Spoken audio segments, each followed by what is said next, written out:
He came to the mountains to outrun memories, but memories had longer legs than a man. They were patient. They waited in the stillness between the rustle of aspens and the cry of a distant hawk. Elias Vance had thought the sheer scale of the landscape, the indifferent granite peaks and the vast, empty sky would swallow the past whole. He had been wrong. It only gave the ghosts more room to wander. He had chosen this place for its silence, a small cabin leased for a year, nestled in a valley that the modern world had largely forgotten. It stood on the edge of a national forest, a last outpost of civilization before the wilderness took over completely. The road was gravel for the last 5 miles, and the nearest town was a 30-minute drive, a place with one stoplight and a general store that sold everything from milk to rifle cartridges. It was perfect. The isolation was a balm, a heavy blanket he could pull over his head. His routine was a fortress built of habit. Up before dawn, coffee, black and bitter, brewed on a wood-burning stove. A check of his gear, a ritual as ingrained as breathing. His olive field jacket, the same one he'd worn for years, its fabric softened by rain and time, hung by the door. His worn leather boots were positioned precisely beside it. On the small pine table sat his Eberly stock half-track backpack, perpetually half-packed, ready for the trail. He was a man who was always ready to move, even though his only goal was to stay perfectly still. Elias was in his 40s, but the years had carved themselves into him with military precision. He was tall and lean, built of the dense, functional muscle that comes from carrying weight over unforgiving terrain. His movements were quiet, economical, betraying a discipline that had been forged in places far from these quiet woods. His face was a mask of calm, his eyes a pale, watchful blue that missed nothing and revealed little. They held the flat, distant look of a man who had seen too much and was now trying to unsee it. The past he never spoke of was an operation gone wrong, a choice made in a split second under fire, a brother in arms left behind. The guilt was a low-grade fever that never broke. He was not entirely alone. By the hearth, a German shepherd lay with his head on his paws, watching Elias with an unnerving intelligence. This was Ghost. The dog's muzzle was turning gray, a distinguished silvering that marked him as a veteran in his own right. He was not a pet. He was a partner. They had served together, breathed the same dust in forgotten countries, and now they shared this self-imposed exile. Ghost was never entirely off duty. His stillness was not sleep, but a state of low-level readiness. He was a living perimeter, his senses extending out into the trees, tasting the air, listening to the secret conversations of the forest. Their communication was a language of silence, a shift in the dog's weight, the subtle cant of his ears, a change in the rhythm of his breathing. Each was a word, a sentence, a paragraph that Elias understood completely. Ghost was his anchor, the one living thing whose presence didn't demand words he couldn't find. The dog simply was, a steady, loyal fact in a world that had become unstable. This morning, as the first light bled over the eastern ridge, something was different. Elias stood on the porch, sipping his coffee, watching the world wake up. Ghost came to stand beside him, but not in his usual relaxed posture. The dog was rigid. His head was raised, nostrils twitching, his gaze fixed on a specific point high up on the jagged spine of the mountain to the north.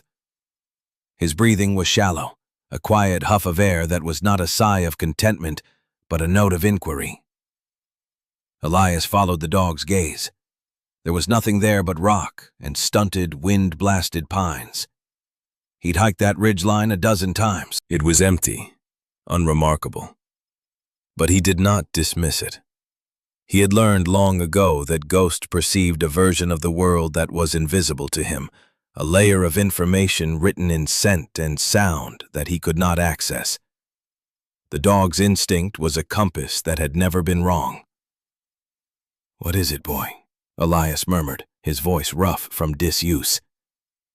Ghost didn't look at him. He whined softly, a low, questioning sound deep in his chest. It was a sound of profound unease, of an anomaly detected, a variable that did not belong in the equation of the wilderness. Elias set his coffee mug down on the railing. The mountain, which had always felt like a sanctuary, suddenly felt like it was holding its breath. The silence was no longer peaceful. It had teeth. For a week, the feeling lingered. Every time they stepped outside, Ghost would pause and look to the northern ridge. The dog's focus was unwavering, a silent insistence that something up there was wrong. For Elias, it was a familiar sensation. The low hum of a threat before it has a name. It was the feeling he had tried to escape, the hyper-vigilance that had kept him alive in war zones, but was a curse in a world at peace. He had come here to turn that part of himself off, but Ghost, it seemed, would not let him. On the 8th day, Elias surrendered to it. He packed the half-track with water, rations, a medical kit, and a length of climbing rope. He checked the action on the small pistol he kept locked in a case, a habit he couldn't break, though he left it behind. The mountains held their own dangers, but they were honest ones. He slipped his folding knife into his pocket and strapped the military-issue watch to his wrist. Its steady ticking was a comfort, a small piece of machinery imposing order on the chaos of time. He nodded to Ghost. "All right, let's go see." The dog needed no further command. He moved with a renewed purpose, taking the lead, his gait fluid and efficient. They bypassed the familiar, worn trail and began to ascend through a thicket of scrub oak and manzanita. Ghost was not wandering. He was following something. A scent trail, perhaps, impossibly old, or maybe something else. A line of intention left on the landscape that only he could perceive. The climb was steep and punishing. The air grew thin and cold. Elias moved with the steady, ground-eating pace of a man accustomed to hardship. He focused on his breathing, on the placement of his feet, on the solid weight of the pack against his spine. It was a familiar rhythm, a physical penance that quieted the noise in his head. For hours, there was only the sound of his own labor and the scrape of Ghost's paws on rock. They reached the ridge just after midday. The wind was a sharp, physical presence, trying to push them back down the mountain. Ghost didn't pause. He trotted along the spine of the ridge for 100 yards, then stopped abruptly. He stood before a wall of rock and dense, ancient rhododendron that seemed impenetrable. But Ghost lowered his head and pushed into the foliage. After a moment of hesitation, Elias followed. He had to fight his way through the tangled branches, their waxy leaves cold against his skin. It was not a natural formation. The branches had been bent and woven together long ago, a living wall designed to conceal. After 20 feet, the thicket opened into a narrow, shadowed corridor. Before them was a path. It was almost entirely reclaimed by moss and weeds, but its straight, deliberate line was unmistakable. It was man-made. Ghost led the way. The path curved upward, hugging the cliff face. It ended at a small, level clearing, and in the center of the clearing stood a building. It was an observatory. The dome was a pale, weathered gray, streaked with years of rain and lichen. The concrete walls were cracked, with tufts of grass growing from the fissures. It looked like a relic from another age, a forgotten monument to a forgotten purpose. A heavy steel door, rusted but intact, was set into the base. It was slightly ajar. Elias put a hand on Ghost's neck, a silent command to wait. He approached the door with caution, his senses on high alert. The air was still and heavy. He pushed the door. It groaned on its hinges, the sound unnaturally loud in the profound silence. The opening was a black rectangle of absolute darkness. He pulled a small flashlight from his pack and swept the beam inside. The interior was a single, cavernous, circular room. Dust motes danced in the beam like a galaxy of tiny stars. Everything was coated in a thick, uniform layer of gray powder, the accumulated dust of decades. A narrow spiral staircase led up to a catwalk that circled the room. In the center, dominating the space, was the telescope. It was a massive instrument, a beast of brass and steel, its barrel aimed up at the curved slit in the dome. It rested on a complex gimbal mount, a beautiful piece of antiquated machinery that spoke of precision and ambition. Elias moved toward it, his boots leaving clean prints in the dust. He ran his light over the control panel at its base. It was a bank of analog dials, toggle switches, and a large red emergency stop button. He followed the line of the staircase up to the catwalk. From here he could see the eyepiece. He approached it slowly, a strange sense of reverence settling over him. He felt like an intruder in a tomb. He expected the eyepiece to be capped, the lens protected. It was not. He hesitated, then leaned forward. He wiped a layer of dust from the lens with his sleeve and put his eye to the cold metal. He expected to see nothing, a blur of gray from the clouded dome above. But the aperture in the dome was open, a sliver of it, perfectly aligned with the telescope's barrel, and through the lens he saw a patch of deep, empty space. A field of black sprinkled with a few faint, distant stars. It was focused. It was perfectly, intentionally aimed.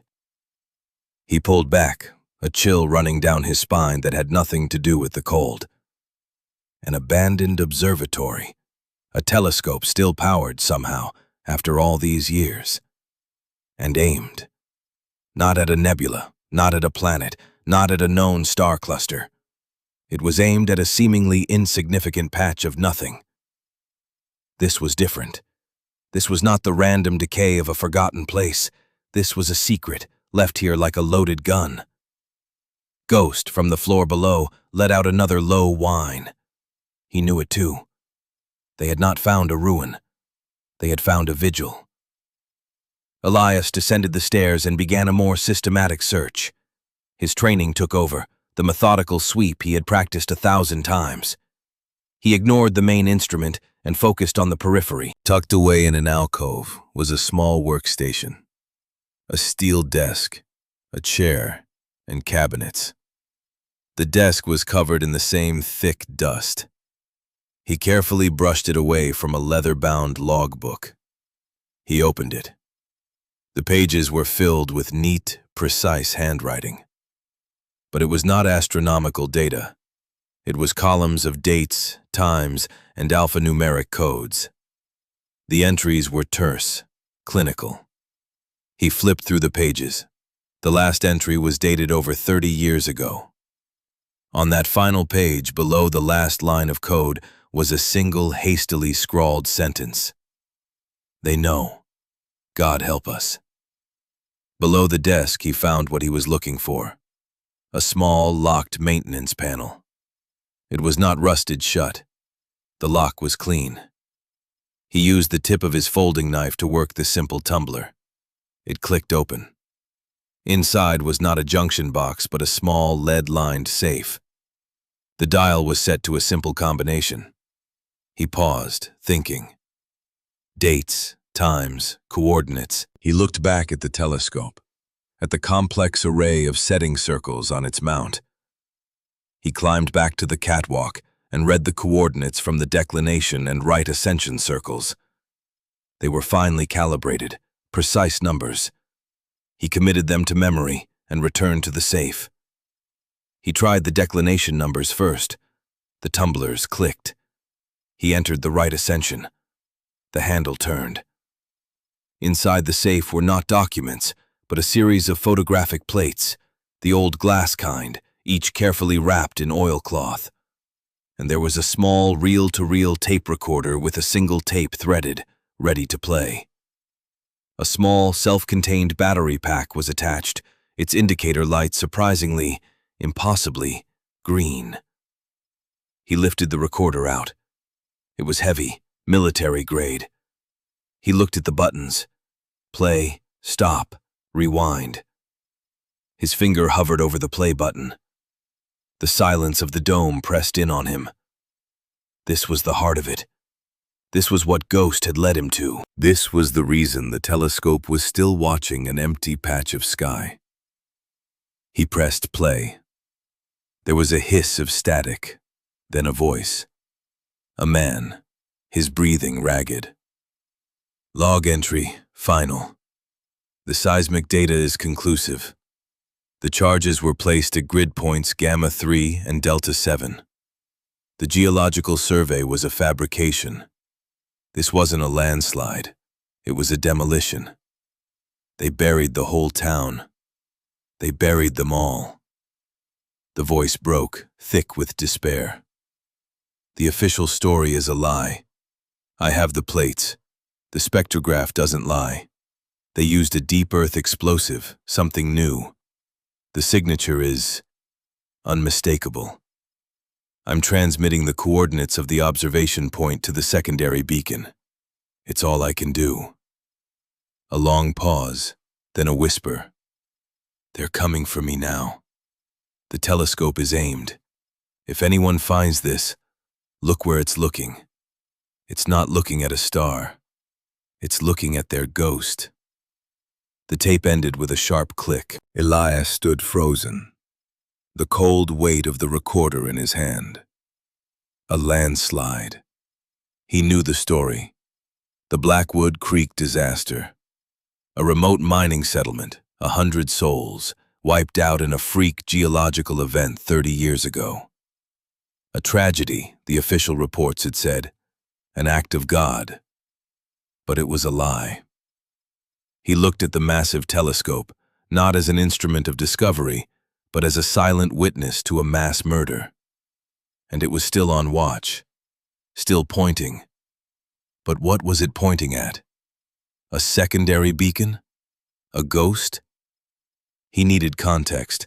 He needed records, maps, names. The answers weren't on this mountain. They were down in the world he had tried to leave behind. He carefully packed the tape recorder and one of the glass plates into his half-track. He closed the safe, shut the panel, and left the logbook on the desk. He would make it look as if no one had been here. As he stepped out of the dome, blinking in the harsh sunlight, he felt a profound shift. The quiet he had sought was gone, replaced by the weight of a new silence, the silence of 100 buried dead. The mountain was no longer a refuge. It was a tombstone. The drive to the county seat, a town called Garrison, was tense. Ghost sat in the passenger seat, his head up, alert, as if he knew the nature of their mission had changed. Elias felt the old instincts sharpening, the familiar and unwelcome sense of moving toward a conflict, not away from it. He parked the truck in front of a modest brick building with the words Logan County Courthouse carved above the door. The county clerk's office was a quiet space that smelled of old paper and floor wax. Behind a long wooden counter sat a woman in her late 50s. She had sharp, intelligent eyes and graying hair pulled back in a severe bun. A small engraved nameplate on the counter read, Martha Thorne, County Clerk. She looked up from a large ledger as he approached, her expression neutral but appraising. Can I help you? Her voice was crisp, professional. I'm looking for property records, Elias said, his own voice feeling foreign in the quiet room. For a piece of land in the northern range, on Mount Ashworth. She raised an eyebrow. Not much up there but rocks in the national forest. Do you have a parcel number? No. But there's a structure on it, an old observatory. Martha Thorne's gaze sharpened. She studied him for a long moment, taking in his field jacket, his reserved posture, the quiet intensity in his eyes.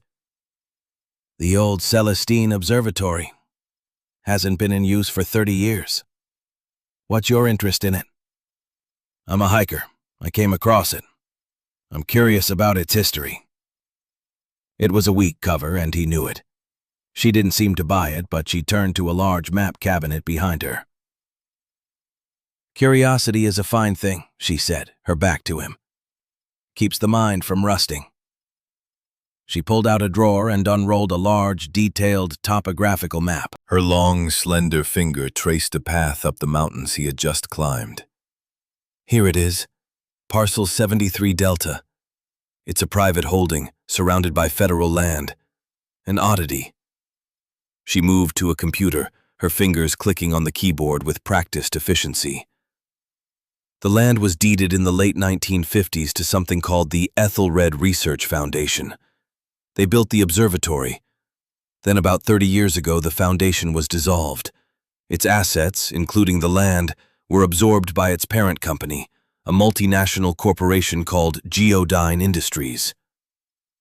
Geodyne. Elias repeated the name. It felt cold, industrial. They're a massive conglomerate. Energy, mining, logistics. They still own that parcel. Pay the property taxes on it every year like clockwork, though they've never done anything with it.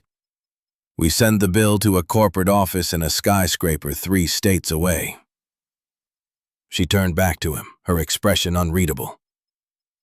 Why are you really asking about this, Mr. Vance? Elias Vance. He met her gaze. He made a decision, a calculated risk. I found something up there. I think it might be important. She held his gaze for a long time, and he saw a flicker of something in her eyes, not just curiosity, but a deep, ingrained sense of civic duty. She was a keeper of records, a guardian of the county's history. There was a man, she said slowly, a professor from the state university, Alistair Finch. He used to do some consulting for Ethelred back in the day, astronomy. He's long retired now, lives on the other side of the valley. If anyone knows the history of that place, it would be him. She wrote an address on a small piece of paper and slid it across the counter. Be careful, Mr. Vance.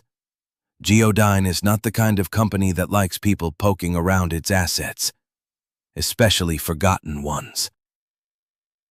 Alistair Finch lived in a small, cluttered house overflowing with books. They were stacked on shelves, piled on the floor, and teetering on every available surface. The man himself was as cluttered as his home, a whirlwind of tweed, white hair, and nervous energy. He was in his late 70s, with eyes that still sparkled with an academic's passion when he talked about the stars. The Celestine Observatory, he exclaimed after Elias introduced himself and his purpose. My goodness, I haven't thought about that place in ages.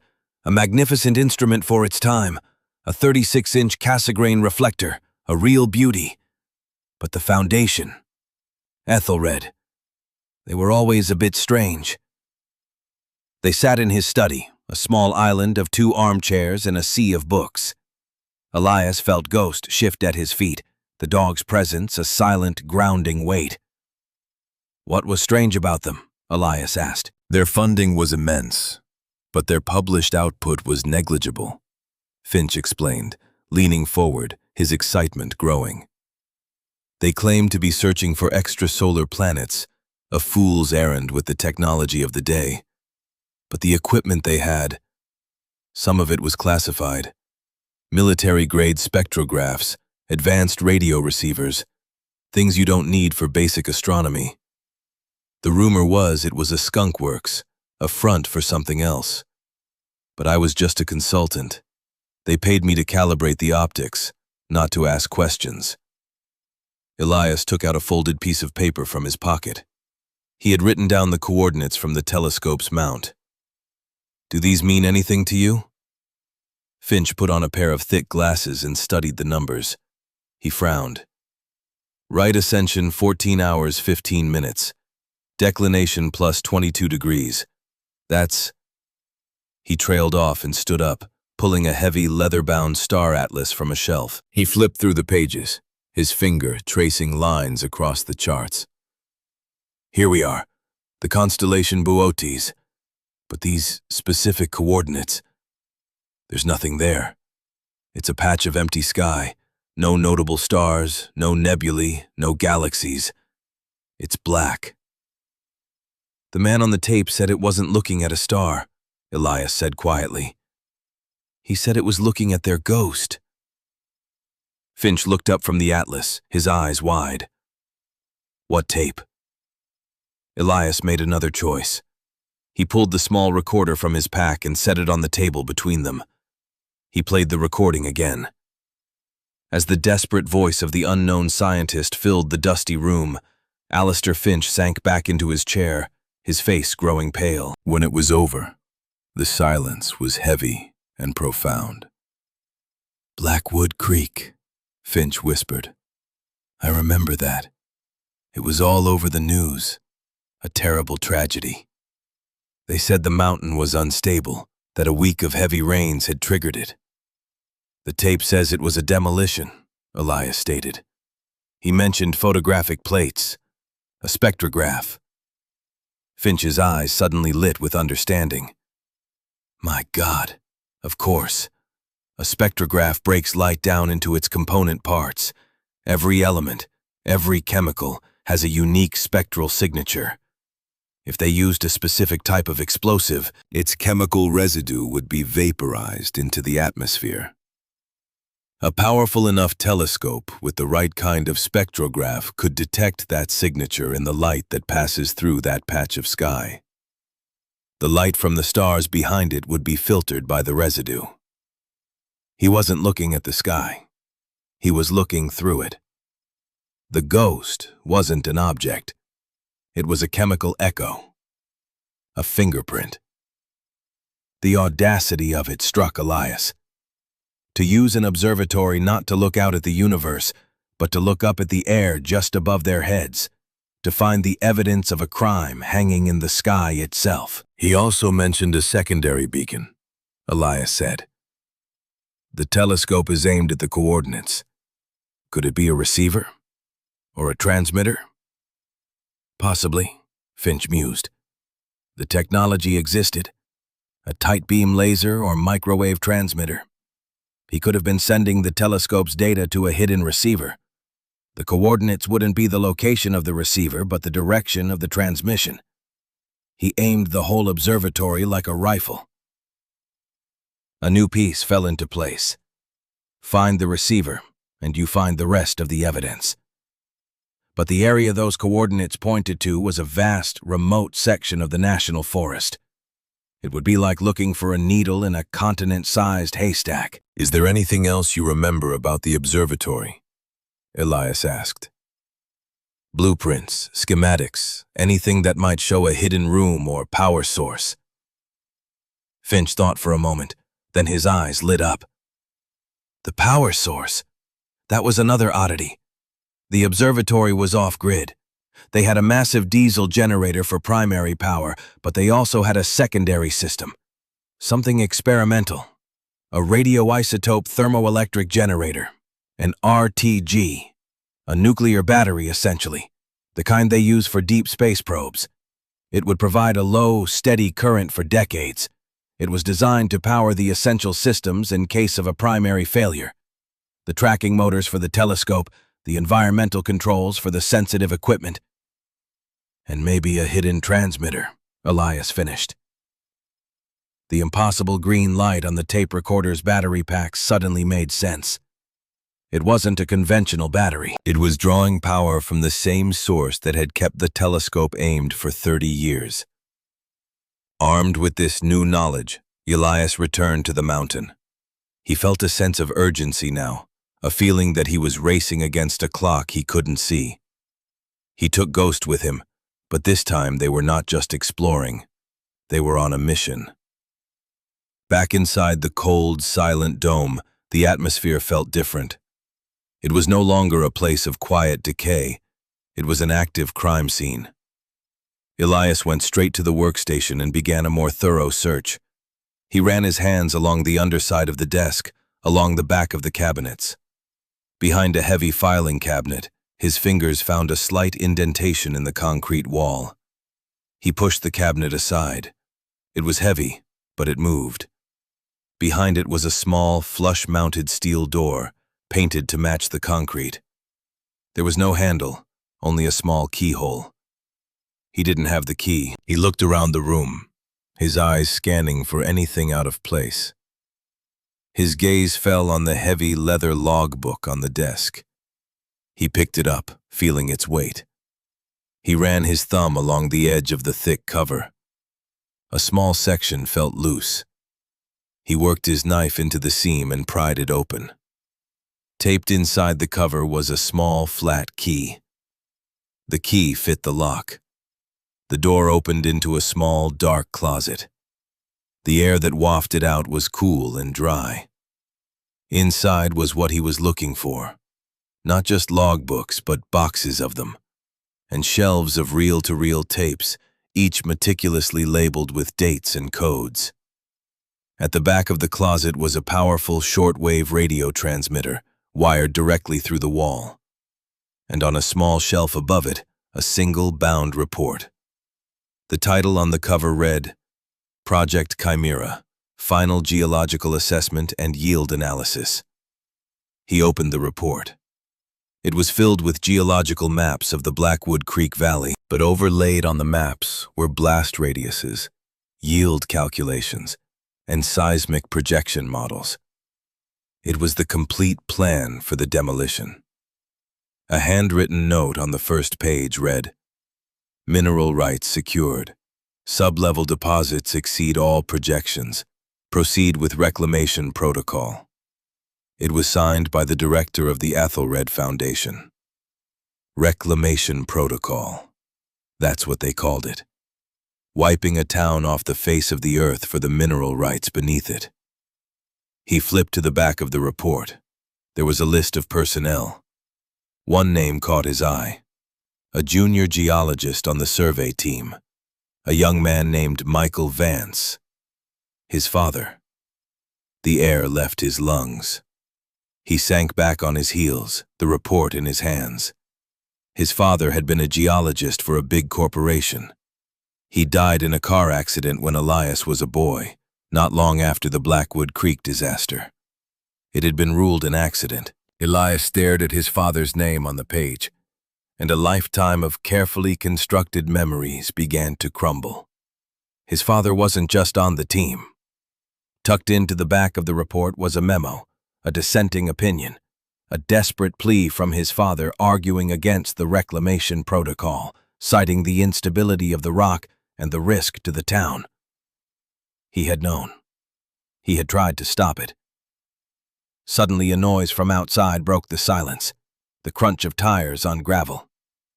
Ghost, who had been lying quietly at the entrance to the dome, rose to his feet, a low growl vibrating in his chest. Elias quickly shut the closet door, slid the cabinet back into place, and moved to the main entrance, his heart pounding. A sleek, black SUV was parked in the clearing. A man in a tailored suit, looking utterly out of place in the rugged environment, was stepping out of the driver's side.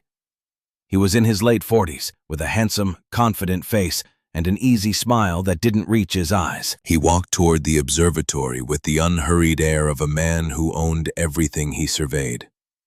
"Quite a view from up here," the man said, his voice smooth and pleasant. He stopped a few feet from the entrance, his eyes taking in Elias, the open door, and the watchful dog. "I don't believe we've met. Julian Croft." He extended a hand. Elias did not take it. "What do you want?" Croft's smile didn't falter. He slowly retracted his hand. "I'm with Geodyne Industries. We own this property. I'm the project manager for the site's reclamation. We're planning to dismantle this old structure. Environmental and safety concerns, you understand." Reclamation. Elias repeated the word. It tasted like poison. "You're a little late. This place has been here for a long time." "Corporate priorities change," Croft said with a slight shrug. "We've recently decided to divest ourselves of these legacy properties. Before we can sell the land, we have to return it to its natural state. It's a matter of procedure. He glanced past Elias into the dark interior. You're trespassing, you know. I could have the sheriff up here. You could, Elias agreed. He stood his ground, a silent barrier in the doorway. Croft's pleasant demeanor began to fray at the edges. A flicker of impatience crossed his face. Look, I don't know who you are, but this is a simple matter. We have the permits, we have the work orders. My crew will be up here tomorrow to begin the survey for the demolition. I'd advise you to be gone by then. Elias thought of the report in his pack, his father's name, the voice on the tape. He thought of the 100 souls buried under a mountain of rock and lies. He stepped back into the observatory, picked up the small tape recorder from the desk, and walked back to the doorway. What was the name of the project? Elias asked, his voice dangerously quiet. Project Chimera? Croft's face went rigid. The mask of civility dropped completely, replaced by a cold, flat stare. You have no idea what you're meddling in. Elias pressed the play button. The scientist's desperate voice echoed in the mountain air. The geological survey was a fabrication. This wasn't a landslide. It was a demolition. He pressed stop. The silence that followed was absolute. Croft stared at him, his expression a mixture of fury and disbelief. That's a relic. Inadmissible. Meaningless noise. Is it? Elias said. Tell that to the people of Blackwood Creek. The people of Blackwood Creek died in a natural disaster, Croft said, his voice like chips of ice. A tragedy. That is the official legal and historical record. You have found a conspiracy theory recorded by a disgruntled employee. It's worthless. And now, it's a liability you can't afford. He took a step closer. Give me the tape, and whatever else you think you found. Walk away from this mountain and forget you were ever here. That is your only option. As Croft spoke, Ghost, who had been standing silently beside Elias, took one step forward. He didn't bark. He didn't snarl. He simply bared his teeth, a silent, chilling promise of violence. A low, guttural growl, like the sound of grinding rock, emanated from his chest. It was not the sound of an angry dog, it was the sound of a weapon being armed. Croft froze. He looked from Elias's unflinching face to the veteran canine, and for the first time, a flicker of genuine fear appeared in his eyes. He was a man used to winning battles in boardrooms, with contracts and lawyers. He was not equipped for this. He took a step back, his face a mask of controlled rage. You are making a grave mistake, he said, his voice tight. He turned without another word, got back in his SUV and drove away, spraying gravel as he sped down the unseen path. Elias placed a hand on Ghost's head. The dog's muscles were still coiled tight, the growl still a low vibration in his throat. Easy, boy, Elias murmured. It's not over. He knew Croft would be back, and he would not come back alone. The polite threat was over. The storm was coming. If this chapter stirred something in you, if the weight of a long-held secret and the courage to face it resonates with the mountains and valleys of your own life, then let us know.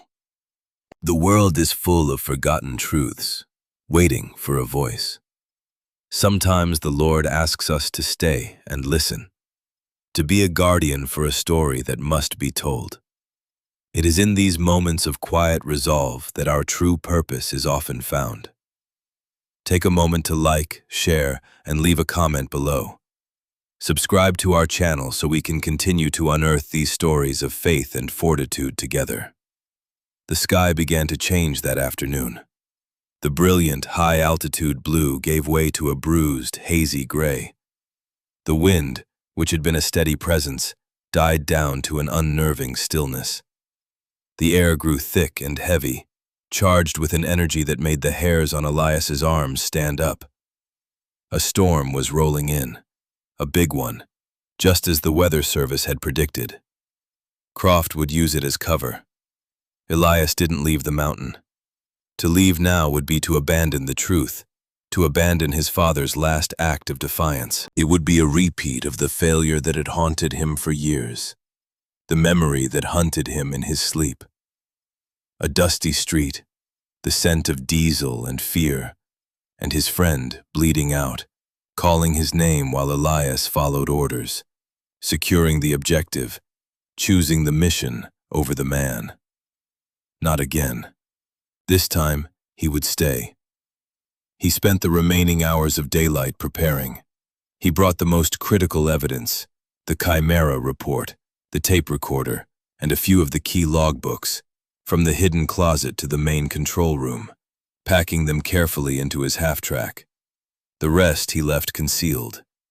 He barricaded the main door from the inside with a heavy steel workbench, leaving only a small gap to see through. He was not creating a fortress to fight from, but a shelter to endure in. This wasn't a battle to be won with force, but a truth to be protected until it could be heard. Just as dusk began to settle, they returned. 2 heavy-duty trucks, their headlights cutting through the gloom, rumbled up the hidden path and into the clearing. Croft got out of the first truck. With him were 3 other men, rough-looking laborers dressed in work gear. From the second truck, another man emerged. He was younger than the others, with the ramrod posture of a soldier. He wore a surveyor's vest over a plain jacket, and his eyes, as they scanned the observatory, were sharp and professional. This was Ben Carter, the conflicted insider, though Elias did not know it yet. "Vance!" Croft's voice, amplified by a bullhorn, blasted through the quiet air. "This is your final warning. My team is here to begin a structural survey. You are interfering with a lawful operation." Elias didn't answer. He watched from the narrow gap in the doorway as the men began to unload equipment.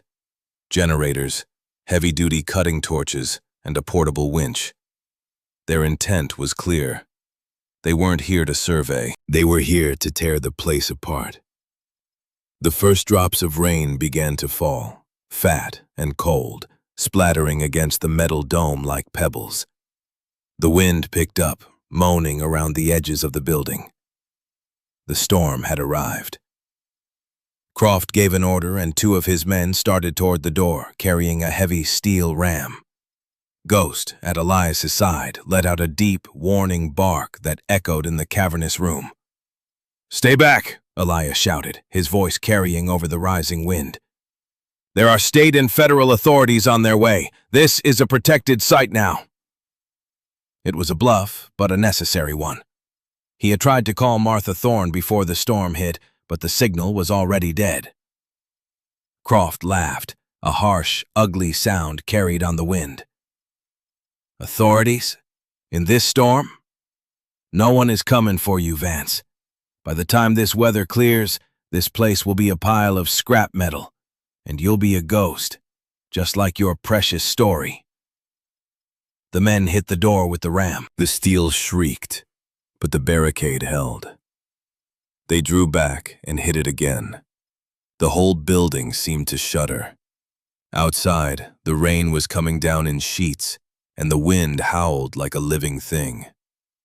A flash of lightning illuminated the clearing, freezing the scene in a stark white light.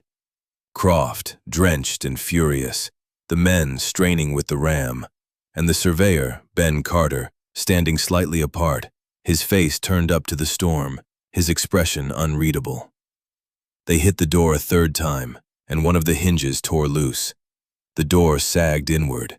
It would not hold for much longer. Elias backed away, pulling his pack on. He needed another way out. His eyes darted around the room, finally settling on a small maintenance hatch high on the wall near the base of the dome, probably an access point for the dome's rotation mechanism. It was his only chance. He dragged a heavy tool cabinet under the hatch and scrambled on top of it. He could just reach the latch, It was rusted tight. As he struggled with it, he heard a new sound from outside, the groaning of stressed metal. He glanced back at the door. The men with the ram had backed off. Croft was directing the winch operator. They had attached the winch cable to a large, half-uprooted pine tree at the edge of the clearing. The other end was hooked to a massive, discarded piece of machinery near the observatory entrance, part of the old generator, a solid block of iron and steel. They were going to pull it over and crush the doorway, sealing it completely. The winch motor strained, and the cable went taut.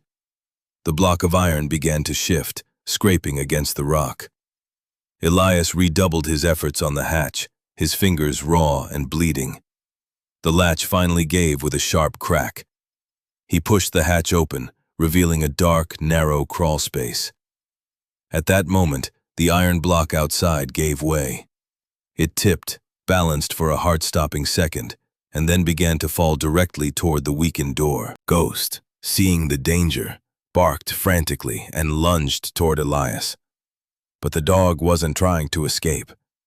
He was trying to get to the doorway, to confront the threat, to protect his partner and their position.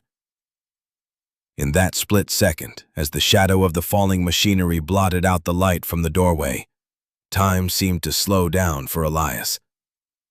The image of Ghost, silhouetted against the impending impact, merged with the memory that had defined his exile.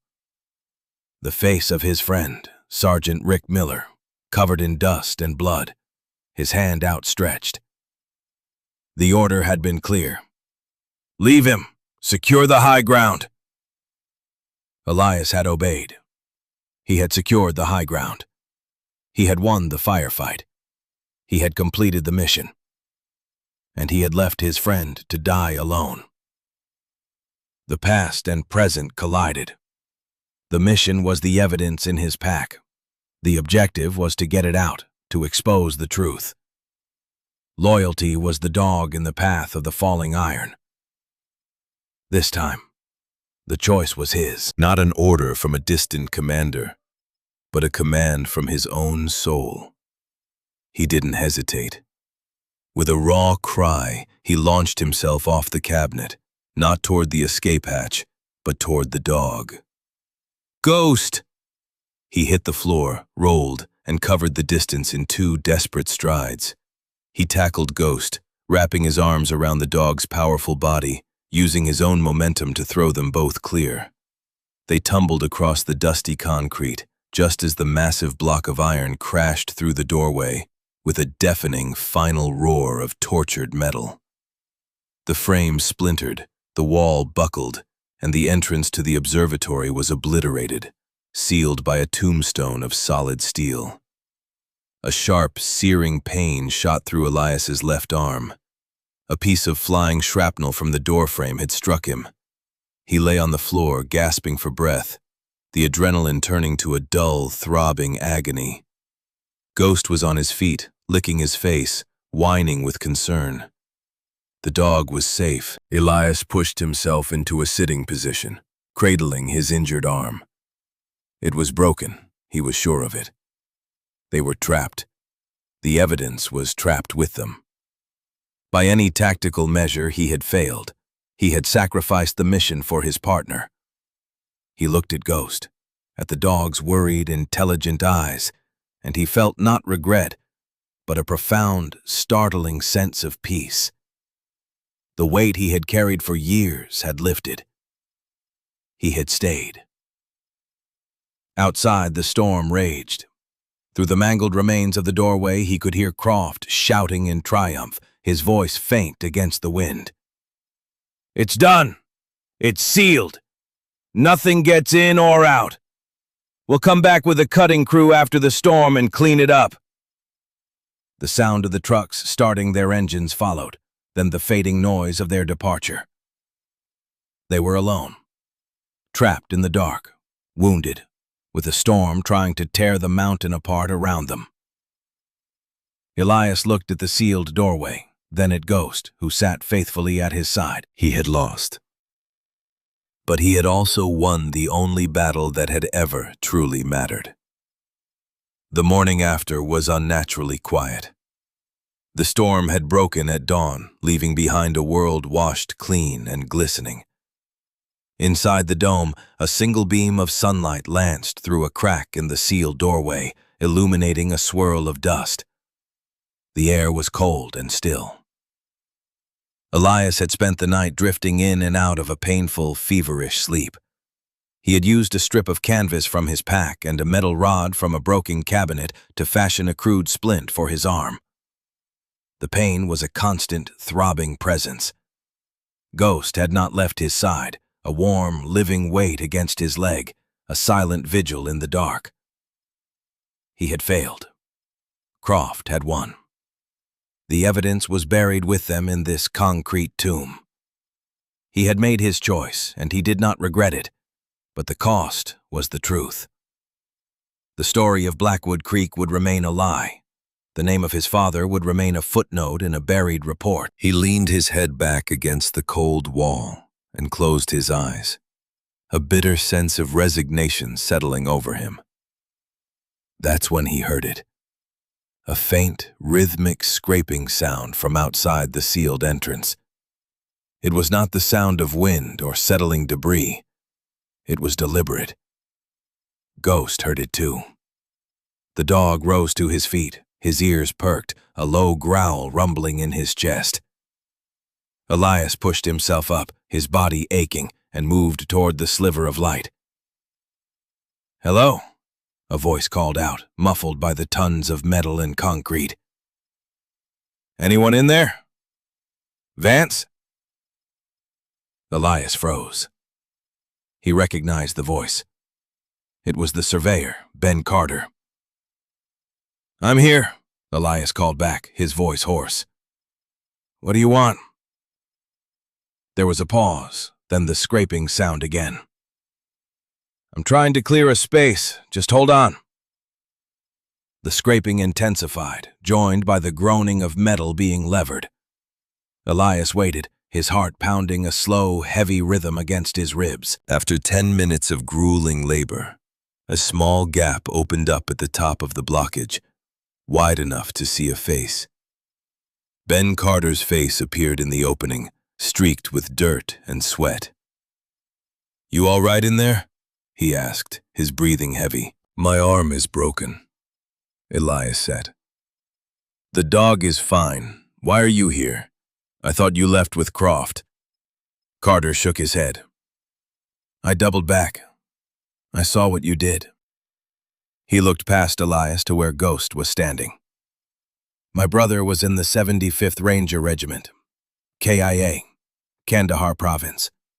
He was a dog handler. His partner's name was Bo. I saw you go back for the dog. The boss, Croft, he called you a fool. Said you sacrificed everything for a stupid animal." Carter's eyes met Elias's through the gap, and there was a deep, shared understanding there. "My brother used to say, you don't leave a man behind. Not ever. And that dog, that's not an animal. That's a soldier." He paused, catching his breath. "Before the storm got bad, before Croft took our comms, I made a call, used my personal sat phone. I called the county sheriff's office, told them a private contractor was attempting to illegally demolish a historic site on Mount Ashworth and that there was a man trapped inside. I gave them your name. Hope." A feeling so foreign Elias could barely recognize it flickered in his chest. "Why?" "Because Croft was wrong," Carter said simply. "You didn't sacrifice everything. You saved the only thing that mattered. The rest is just stuff." He looked over his shoulder, down the mountain. "They're on their way. Sheriff and some woman from the county office. They had to wait for the road to be cleared. You just have to hold on a little longer." An hour later, the sounds of official vehicles reached the clearing. The authoritative voice of the sheriff echoed up the mountain. A professional rescue team arrived, and with methodical efficiency, they began cutting through the wreckage that sealed the observatory. When the opening was finally wide enough, the first person to step through was not a uniformed officer, but Martha Thorne. She carried a large thermos and a first aid kit. Her face was grim, but her eyes were full of a fierce, protective light. She looked at Elias, at his splinted arm, at the loyal dog beside him, and she nodded slowly. "Mr. Vance," she said, her voice steady, "it seems your curiosity has caused quite a stir." As the paramedics tended to his arm, Elias watched as Martha Thorne took possession of the half-track. She handled the Chimera report and the logbooks with the reverence of a librarian handling a sacred text. The truth was safe. Down in the clearing, Julian Croft was being read his rights, his expensive suit now rumpled and stained, his face a mask of disbelief. His authority had evaporated, leaving only a common criminal in its place. Later that day, as Elias was about to be driven down the mountain to the hospital, another vehicle arrived. A woman got out. She was his age, with the same pale blue eyes and a face etched with worry. It was his sister, Sarah. He hadn't seen her in 2 years, not since he had first walked away from the world. She stopped a few feet away from him, her hands twisting the strap of her purse. "Martha Thorne called me," she said softly. She told me you were hurt. She said you did a brave thing." Elias looked at her, at the sister he had pushed away because he felt unworthy of her love, of anyone's love. He saw the years of his absence reflected in her sad, hopeful eyes. In the past, he would have turned away, unable to bear the weight of her concern.